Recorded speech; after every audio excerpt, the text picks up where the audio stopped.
ആ ചെറുപ്പക്കാരൻ പറഞ്ഞു, എനിക്ക് ധാരാളം കുറവുകളുണ്ട്. മാത്രമല്ല ഞാൻ ചെയ്യുന്നതൊന്നും അങ്ങോട്ട് ശരിയായി വരുന്നില്ല. മാത്രമല്ല ആളുകൾ എന്നെ പരിഹസിക്കുകയാണെന്ന് എനിക്കെപ്പോഴും തോന്നുന്നു. അങ്ങനെ കുറേ സംഭവങ്ങൾ ആ ചെറുപ്പക്കാരൻ വിശദീകരിച്ചു.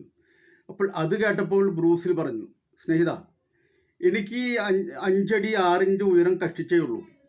മാത്രമല്ല ഞാൻ വലിയ സുന്ദരനൊന്നുമല്ല. നിങ്ങൾക്കറിയാമല്ലോ, ഞാൻ എന്നെ കണ്ടിട്ടറിയില്ല സുന്ദരൻ. വലിയ ആകാര വലിപ്പമുള്ള ഒരാളല്ല ഞാൻ. ഒരു ചെറിയ ശരീരഘടനയുള്ള ആളാണ് ഞാൻ. ഉയരമില്ല, വലിയ സൗന്ദര്യമില്ല. മാത്രമല്ല എൻ്റെ കാലിന് ചെറിയൊരു മുടന്തുണ്ട്. അതുമാത്രമല്ല എൻ്റെ കണ്ണിന് ചെറിയ ഒരു കോങ്കണ്ണുണ്ട്. ഇപ്പോൾ ബ്രൂസിലിയുടെ സിനിമകൾ കണ്ടാൽ അറിയാം, ആക്ഷൻ സീനുകളിൽ ആ കോങ്കണ്ണിന് അദ്ദേഹം എങ്ങനെയാണ് ഉപയോഗിക്കുന്നത് എന്ന്. അപ്പം ഇതെല്ലാം ഉണ്ടായിട്ടും ഞാനിപ്പോൾ എന്തിനാണ് ഈ വിമാനം കാത്തിവിടെ ഇരിക്കുകയെന്ന് അറിയാമോ? ഞാൻ ഹോളിവുഡിലെ ഒരു സിനിമയിൽ, ഒരു വലിയ കമ്പനിയുടെ സിനിമയിൽ നായകനാവാൻ പോവുകയാണ്. അതിനു വേണ്ടിയിട്ടാണ് ഞാനിവിടെ ഈ വിമാനം കാത്തിരിക്കുന്നത്. എന്തുകൊണ്ട്?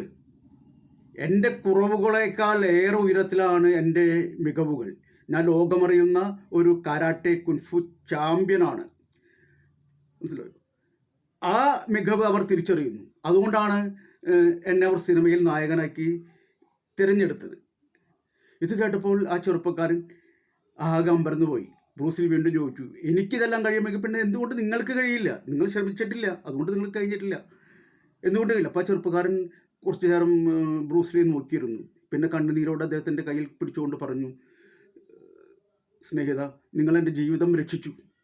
കാരണം എന്നെ ഒരു പുതിയ അവബോധത്തിലേക്ക് നിങ്ങൾ മാറ്റിയെടുത്തു. ഇല്ലെങ്കിൽ ഞാൻ ഇന്ന് മരണത്തിലേക്ക് പോകുമായിരുന്നു.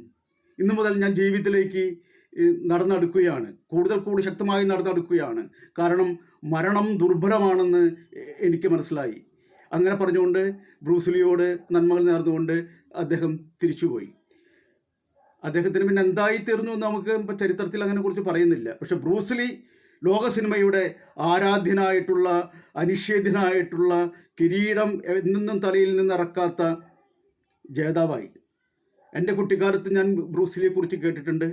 ഇന്നത്തെ കുട്ടികളും ബ്രൂസിലിയെക്കുറിച്ച് കേട്ടിട്ടുണ്ട്. അപ്പോൾ നമ്മുടെ ഉള്ളിലെ ഈ ശക്തിയെ നമ്മൾ തിരിച്ചറിയുമ്പോഴാണ് ഒരു ജേതാവ് ഉണ്ടാകുന്നത്, ഒരു വിജയം ഉണ്ടാകുന്നത്, ഒരു ഇതിഹാസം ഉണ്ടാകുന്നത്. അത് നിങ്ങൾക്കും കഴിയും. നമസ്കാരം.